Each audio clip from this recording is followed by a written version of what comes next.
नमस्कार दोस्तों, स्वागत है आपका हमारे YouTube चैनल पर। आज मैं आपके लिए जीव विज्ञान से संबंधित कुछ क्वेश्चन लेकर आया हूं। अगर आप किसी भी परीक्षा की तैयारी कर रहे हैं तो ये वीडियो आपके लिए काफ़ी लाभकारी हो सकती है।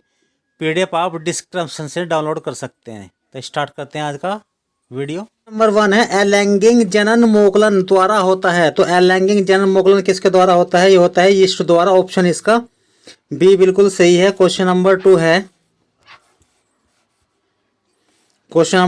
पौधों में कायिक प्रवर्धन के लिए कौन सा भाग अधिक अनुकूल है? तो पौधों में कायिक प्रवर्धन के लिए अनुकूल जो भाग है वो है तना। ऑप्शन इसका ए सही है। क्वेश्चन नंबर 3 है परागकोश में होते हैं। तो परागकोश में होते हैं आपके परागकण। परागकण जो है आपके परागकोश में होते हैं। ऑप्शन इसका डी बिल्कुल सही है। क्वेश्चन नंबर आपका 4 है एक पुष्प के स्थिकेसर के मध्य भाग को कहते हैं। तो पुष्प के स्थिकेसर के मध्य भाग को कहते हैं वर्तिका। ऑप्शन इसका बी बिल्कुल सही है। क्वेश्चन नंबर नेक्स्ट है। क्वेश्चन क्या है आपका? परागकणों का परागकोश से वर्तिकाक्ष तक स्थानांतरण कहलाता है। तो ये कहलाता है इसका निषेचन। ऑप्शन इसका सी बिल्कुल सही है। क्वेश्चन नंबर नेक्स्ट है आपका कीट परागकण होता है। तो कीट परागकण होता है आपका मक्का में। ऑप्शन इसका ए सही है। क्वेश्चन नंबर 7 है निषेचन के दौरान परागकण से निकलने वाली पराग नलिका सामान्यतः किसके द्वारा बीजांड में प्रवेश करती है? तो किसके द्वारा करती है? अध्यावरण, बीजांड द्वार या निभांगी या अंड द्वार? तो ये करती है आपकी बीजांड द्वार द्वारा। ऑप्शन इसका बी बिल्कुल सही है। क्वेश्चन नंबर 8 है। क्वेश्चन 8 क्या है? परागकण का जनन केंद्रक नर युग्मक बनाता है। तो परागकण का जनन केंद्रक नर युग्मक जो है ये आपके 2 बनाता है युग्मक। ऑप्शन बी इसका सही है। क्वेश्चन नंबर 8 है। ठीक है, नेक्स्ट क्वेश्चन है आपका पुष्पीय पादपों में निषेचन होता है।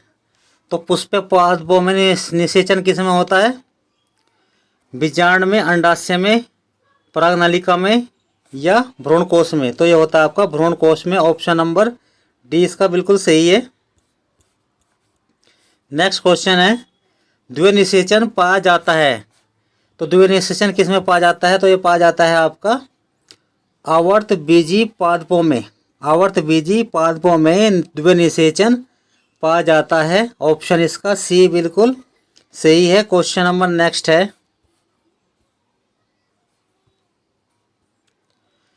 नेक्स्ट है आपका द्वितीय निषेचन क्रिया में त्रिक संलयन के पश्चात बनने वाले ऊतक का नाम है। ठीक है, तो आपको बता रहा है द्वितीय निषेचन क्रिया में त्रिक संलयन के पश्चात बनने वाले ऊतक का क्या नाम है? तो ये है आपका भ्रूणपोष। ऑप्शन नंबर इसका ए बिल्कुल सही है। नेक्स्ट क्वेश्चन है आपका निषेचन के बाद पुष्प का कौन सा भाग फल में बदल जाता है? तो निषेचन के बाद पुष्प का जो भाग होता है अंडाशय वो आपका फल में बदल जाता है। ऑप्शन इसका सी बिल्कुल सही है।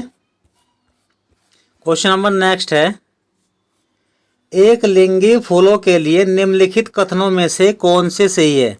ठीक है, 4 ऑप्शन आपको दे रखे हैं, इनमें से कौन कौन से ठीक है आपको बताना। ये पुकेसर और स्थिकेसर दोनों को प्राप्त करते हैं, गलत है।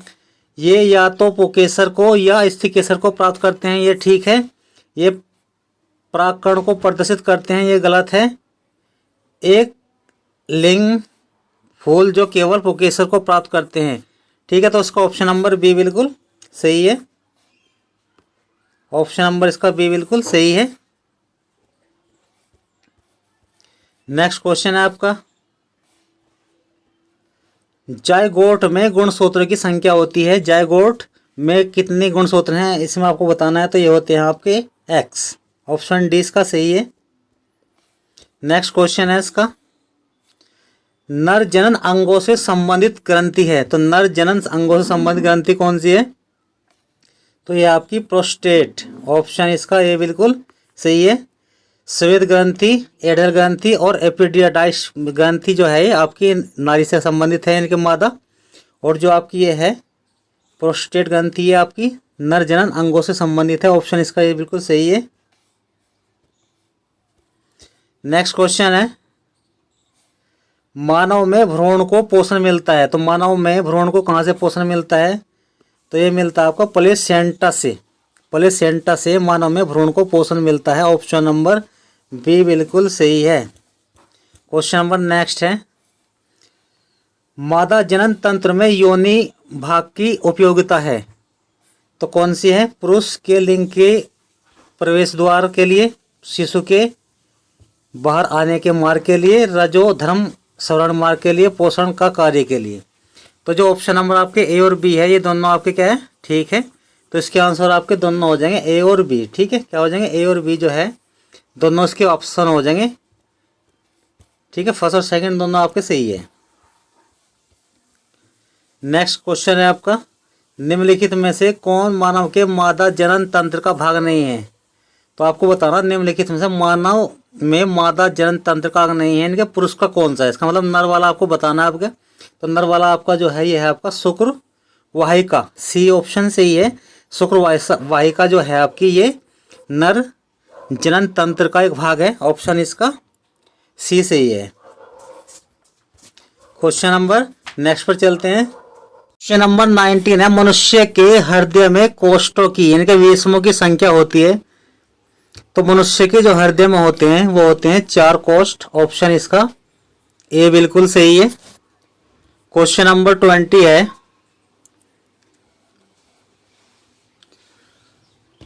पल्मोनरी शिरा खुलती है। तो पल्मोनरी शिरा किसमें खुलती है? तो ये खुलती है आपकी दाएं अलिंदे से। ऑप्शन इसका बी सही है। क्वेश्चन नंबर नेक्स्ट है, फेफड़ों में शुद्ध रुधिर आता है। तो फेफड़ों में शुद्ध रुधिर आता है, कहां से आता है? तो ये आता है आपके बाएं नील्य से। बाएं नील्य से फेफड़ों में शुद्ध रुधिर आता है। ऑप्शन इसका सी बिल्कुल सही है। क्वेश्चन नंबर आपका 22 है, शुद्ध रुधिर को शरीर के विभिन्न भागों में ले जाती है। शुद्ध रुधिर को शरीर के विभिन्न भागों में कौन ले जाती है? तो ये ले जाती है महाधमनी। ऑप्शन इसका सी बिल्कुल करेक्ट है। क्वेश्चन नंबर नेक्स्ट है, दाएं नील्य से अशुद्ध रुधिर डैश में जाता है। तो दाएं नील्य से अशुद्ध रुधिर कहाँ जाता है? तो ये जाता है आपका फेफड़ों में। ऑप्शन नंबर ए इसका बिल्कुल सही हो जाएगा। क्वेश्चन नंबर 24 है, पादपों में जाइलम का कार्य होता है। तो आपको बताना है पादपों में जाइलम का क्या कार्य होता है। 4 ऑप्शन आपके सामने हैं। तो ये होता है जल का संवहन। जल का संवहन पादपों में जाइलम का कार्य होता है। ठीक है, जल का संवहन जाइलम का कार्य होता है। ऑप्शन बी बिल्कुल सही है। क्वेश्चन नंबर नेक्स्ट है, फ्लोएम द्वारा भोजन का स्थानांतरण होता है। तो फ्लोएम द्वारा भोजन का स्थानांतरण होता है, किसके रूप में होता है? तो ये होता है आपका सुक्रोज के रूप में। ऑप्शन नंबर ए इसका बिल्कुल सही है। नेक्स्ट क्वेश्चन है, गर्मियों के दिनों में किस कारण दोपहर में पादप मुरझा जाते हैं? तो कौन सा कारण है? तो यह है आपका वाष्पोत्सर्जन की अधिकता के कारण। ठीक है, ऑप्शन इसका बी बिल्कुल सही है। क्वेश्चन नंबर 27 है आपका। 27 है, चर्मदाह या पुलेग्रा रोग किस विटामिन की कमी के कारण होता है? तो आपको पता होगा चर्मगाह जो रोग होता है विटामिन 5 के कारण होता है। तो विटामिन B5 यानी कि सी ऑप्शन इसका सही आंसर है। क्वेश्चन नंबर 28, स्वपोषी पोषण के लिए आवश्यक है। तो स्वपोषी पोषण के लिए क्या आवश्यक है? कार्बन डाइऑक्साइड तथा जल, क्लोरोफिल या सूर्य का प्रकाश या सभी।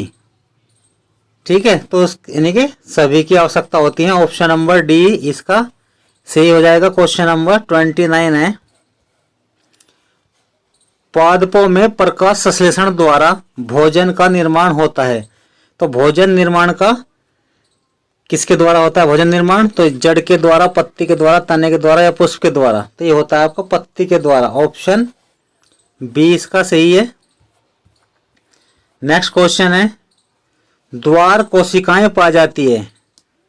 तो द्वार कोशिकाएं कहाँ पाई जाती है आपकी? तो द्वार कोशिकाएं हैं जो पाई जाती है आपकी रंध्रों में। किसमें पाई जा? रंध्रों में। ऑप्शन नंबर इसका बी बिल्कुल सही है। नेक्स्ट क्वेश्चन है, क्लोरोफिल अवशोषित करता है। तो क्लोरोफिल क्या अवशोषित करता है? 4 ऑप्शन है, जल, खनिज लवण, प्रकाश ऊर्जा या ऑक्सीजन। तो क्लोरोफिल जो है प्रकाश ऊर्जा को अवशोषित करता है। इसका ऑप्शन सी बिल्कुल सही है। निम्नलिखित में से कौन विषमपोषी नहीं है? तो आपको बता, निम्नलिखित में से कौन विषमपोषी नहीं है? मनी प्लांट ये स्वपोषी है। ऑप्शन इसका डी बिल्कुल सही हो जाएगा। क्वेश्चन नंबर 33 है, प्रत्येक जबड़े में अग्रचर्वणों की संख्या होती है। तो जबड़े में अग्रचर्वणों की संख्या होती है 2 जोड़ी। ऑप्शन इसका भी बी सही हो जाएगा। क्वेश्चन नंबर नेक्स्ट है, मनुष्य में दूध के दांतों की संख्या कितनी होती है? मनुष्य में दूध के दांतों की संख्या 20 होती है। तो ऑप्शन इसका ए सही है। नेक्स्ट क्वेश्चन है, मनुष्य की लार में पाया जाता है। तो मनुष्य की लार में क्या पाया जाता है? तो ये पाया जाता है इसका टॉयलिन और जाइलम। ऑप्शन डी इसका बिल्कुल सही है, यानी कि दोनों ए और बी मनुष्य की लार में पाया जाता है। ऑप्शन डी इसका सही हो जाएगा। नेक्स्ट क्वेश्चन है, ग्रास नली द्वार पर लटकी हुई पत्ती के समान उपास्थि रचना कहलाती है। तो पत्ती के समान उपास्थि संरचना किसकी है? तो है घांडी ढापन। ठीक है, ऑप्शन इसका बी बिल्कुल सही है। क्वेश्चन नंबर आपका नेक्स्ट है, यकृत स्रावित करता है। तो यकृत जो है आपका क्या स्रावित करता है? लार को, अग्नाशय रस को, जठरस को या पित्तरस को? तो ये करता है आपका पित्तरस को। ऑप्शन इसका डी बिल्कुल सही है। नेक्स्ट क्वेश्चन है, क्वेश्चन नंबर नेक्स्ट है आपका, पित्तरस का स्राव होता है। तो पित्तरस का स्राव कहाँ से होता है? बता दें मैंने आपको, यकृत से होता है पित्तरस का स्राव। ऑप्शन इसका बी बिल्कुल सही है। नेक्स्ट क्वेश्चन है, वह प्रक्रिया जिनमें जटिल कार्बनिक अणु सरल अणुओं से टूटते हैं, तो कौन सी है? तो यह है आपकी अपचयी अभिक्रिया। अपचयी अभिक्रिया में जटिल कार्बनिक अणु सरल अणुओं में टूटते हैं। ऑप्शन इसका बी बिल्कुल सही है। क्वेश्चन नंबर 40 है, पित्तरस का निर्माण होता है। तो पित्तरस का निर्माण कहाँ होता है? तो यह होता है आपका यकृत में। ऑप्शन इसका बी सही है। क्वेश्चन नंबर नेक्स्ट है, ग्लाइकोजेनेसिस क्रिया से बनता है। तो ग्लाइकोजेनेसिस क्रिया में बनता है आपका ग्लाइकोजन। ऑप्शन बी एकदम करेक्ट, ऑप्शन बी सही है इसका। क्वेश्चन नंबर 42 है,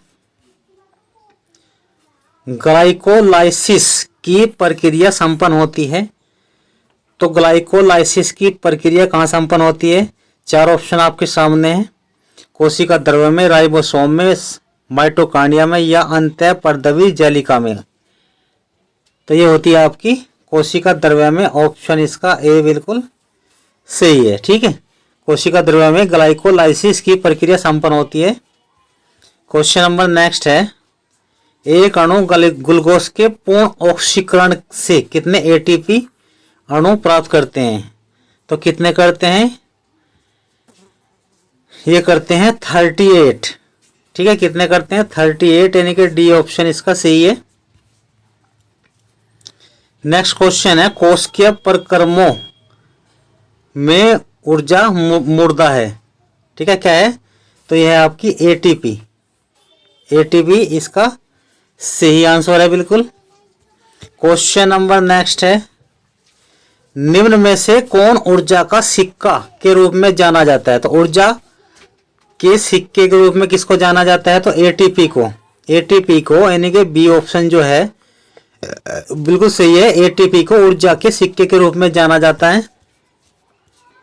नेक्स्ट क्वेश्चन है, श्वसनीय पदार्थ का कार्बनिक पदार्थ है जो श्वसन के दौरान ऊर्जा मुक्त करने के लिए, ठीक है, कौन सा है? तो यह है आपका ऑक्सीकर्त, ऑप्शन इसका ये बिल्कुल सही है। नेक्स्ट क्वेश्चन है हीमोग्लोबिन महत्वपूर्ण भूमिका निभाता है। तो हीमोग्लोबिन जो है किसमें महत्वपूर्ण भूमिका निभाता है? तो ये निभाता है श्वसन में। ठीक है, श्वसन प्रक्रिया जो होती है उसमें ग्लोबिन महत्वपूर्ण भूमिका निभाता है। ऑप्शन इसका ए सही हो जाएगा। क्वेश्चन है मानव में गैसों का आदान प्रदान होता है। तो गैसों का आदान प्रदान कहाँ होता है? चार ऑप्शन आपके सामने है। तो ये होता है आपका कुपिका में। ठीक है, कुपिका नली में गैसों का आदान प्रदान होता है। क्वेश्चन नंबर नेक्स्ट है आपका, मनुष्य में मुख्य उत्सर्जी अंग है। तो उत्सर्जी अंग कौन से होते हैं आपके? 49 क्वेश्चन का आंसर क्या हो जाएगा आपका? तो ऑप्शन नंबर जो है वो ए बिल्कुल सही हो जाएगा। वृक्क जो होते हैं मनुष्य के मुख्य उत्सर्जी अंग होते हैं। क्वेश्चन नंबर 50 है, मनुष्य में वृक्क एक तंत्र का भाग है जो संबंधित है। अभी बताया था मैंने, वृक्क जो होता है आपके उत्सर्जन तंत्र से संबंधित होते हैं। तो सी ऑप्शन इसका सही है। क्वेश्चन नंबर लास्ट देख लेते हैं, मूत्र निर्माण होता है। तो मूत्र निर्माण कहाँ होता है? तो ये होता है आपका वृक्क में। ऑप्शन इसका डी बिल्कुल सही है। आज के लिए बस इतना ही, धन्यवाद।